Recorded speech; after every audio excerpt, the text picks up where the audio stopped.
So we are in the 2017 Mercedes C63 AMG S Coupe. The S designates a power bump, actually a healthy one, from the normal C63. We're up to 503 horsepower and 516 pound-feet of torque out of the 4-liter twin-turbo V8. Now, gone is the legendary 6.2-liter naturally aspirated V8, and that is a shame. However, this car has way more torque, and it does sound really good. Even when you're not on the gas, it's got this lovely rumble to it. And the blips, the burbles between upshifts are fantastic.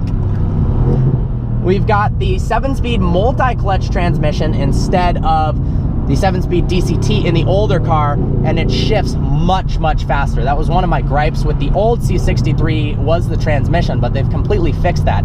You know, we drove the C300 Coupe and absolutely loved it. The interior redesign is incredible, and that obviously stays true with the AMG as well. You've got this awesome aluminum, it's like almost aluminum titanium carbon fiber trim that's wrapping throughout. You've got this awesome brushed aluminum on the side, Burmester audio that always looks beautiful.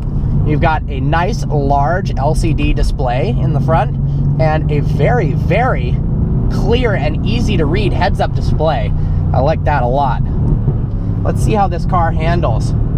Grip is real good through the turns. This is a car that, in general, is known for just oversteer, oversteer, oversteer, but it feels really composed. I love the steering feel. I think they've worked on it quite a bit. You've got a nice Alcantara steering wheel at the 9 and 3 position. It's leather wrapped at the top and bottom, flat bottom steering wheel. You've got a nice view over the hood. It dips down. Yeah, transmission reacts quick. Oh, this is a sweet car. Do I like the new C63 more than the old one? Absolutely, no question about it. It sounds almost as good. I'm sure with an aftermarket exhaust it would sound incredible. We've got the loud button activated right now. This is a joy to drive. It's actually not just a 2-door version of the sedan. It's 100 pounds lighter. It's got a different final drive ratio to make acceleration a bit quicker as well. Oh man, this is a pleasure. I love the interior styling. The leather seats look beautiful. The contrasted colors. Obviously not a lot of space in the rear, but man, this is sweet. I think I might like this more than the M4. Now, the gearbox doesn't shift as fast as the M4. It doesn't feel quite as direct. This definitely feels a little bit more luxury focused than that car, but man, is it still fun to drive. Oh, a little bit of understeer it feels like at the limit. Now, we were told we can't turn traction control off, so that's probably playing a part in it, limiting the understeer, limiting the oversteer, I'm sorry. Let's give it a little gas on this straightaway.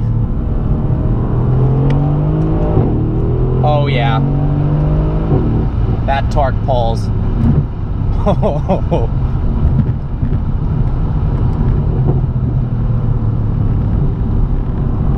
How are the brakes?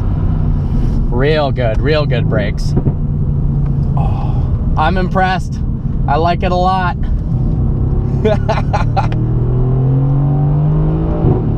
The ultimate test of a car like this is, would I personally consider buying one?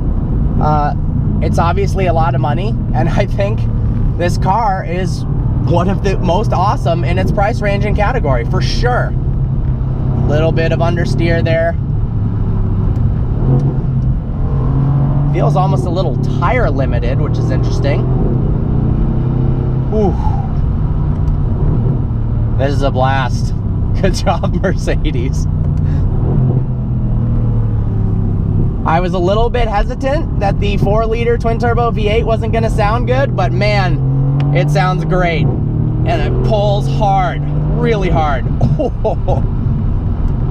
The S gives the option of carbon ceramic brakes. It also gives you an electronically controlled rear differential instead of a mechanical one. I think the S is the way to go. gives you that extra power. Of course, if you want to avoid your warranty, I'm sure you can get more power than the S out of a base C63 and doing some software upgrades yourself. We drove the new BMW M4 last year, and it was fantastic. However, it was basically a full dining car. The stock M4 that we drove was a little bit underwhelming. It felt like BMW went a bit soft, it was too quiet, a bit disconnected from the road, and didn't feel like it was fast enough. But now, we've got potentially the solution to that. This isn't an M4, but it is an M3 with the competition package. This is a $5,500 package that gives the car a power bump to 444 horsepower, but more importantly, gives it adaptive M suspension and stiffer anti-roll bars. That means this car rides harder, but it rides a lot better and handles much more precisely on the track. We've also got an exhaust that is much louder than before. Oh, that sounds awesome, has crackles in it, and even at low speeds has an awesome purr to the exhaust. This is definitely an improvement and worth every penny of that $5,500. We've got carbon ceramic brakes on this guy. The competition package also has a cool set of wheels that are unique to this car. We've got this M-striped seat belt. I'm not a huge fan of the interior, actually. We just got out of the C63 AMG Coupe, and that felt like it was a class above in terms of the interior. In terms of the driving experience, this car is definitely a lot more fun in the turns. It feels more composed. It feels like it's meant to be on the racetrack. Let's downshift and give it a punch. And feels every bit as fast as the C63, even though it has only 444 horsepower versus 503.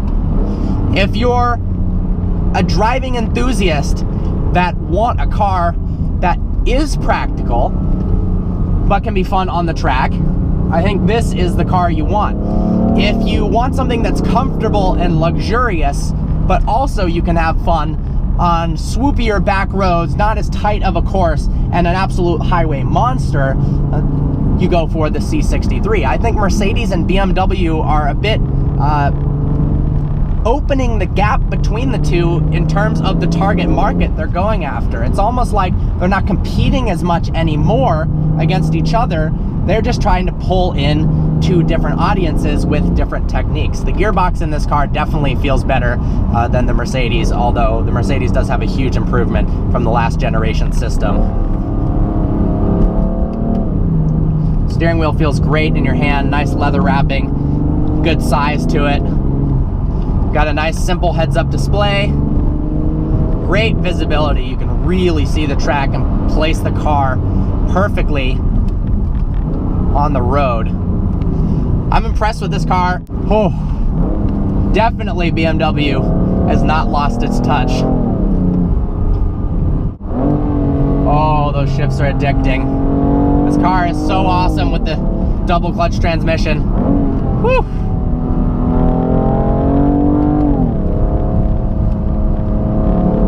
Traction kicking in a bit. Feels like it understeers less than the Mercedes does. Definitely.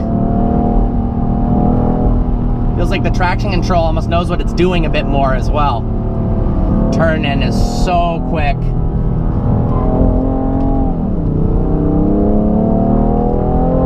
Oh, when those turbos kick in on that 3-liter twin turbo inline 6, this thing pulls hard.